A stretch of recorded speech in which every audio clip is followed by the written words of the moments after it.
係啊，呢組好平均嘅，平均嚟講都係比較強喎。咁啊編排上就唔知點解編到咁快嘅，個個都。古卓峰嘅好處就係喺阿安川隔離啦，係嘛？大快啦，希望可以係啊，咁啊順利爭取，希望可以爭取到入去下一輪嘅復賽。呢組嘅大 Q 就惡爭啦，睇睇古卓峰喺第7線嘅，第8線就安川飛翔。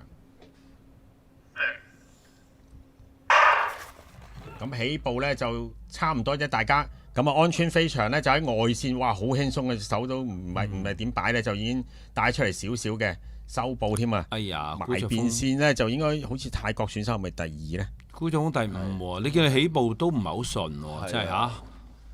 啱啱就日本隊選手10秒41啦，時間正1.5風啊，係。係啊，奇怪啊！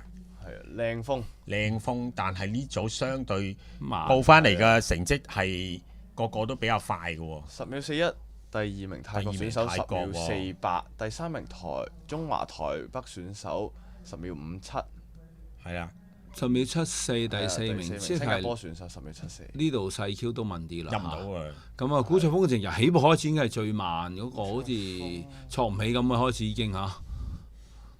哇！泰國選手好大 PB 喎，正話仲話佢點解派個10秒78啦？即係喺佢哋國家嚟講就唔係太出色嘅，但係今日就0.3喎，呢邊就好多。第一槍要0.3咯，400快0.3啫，誇張少少啊，會唔會？應該都係黑馬冇嘅，啲即係青年可能都冇報啊。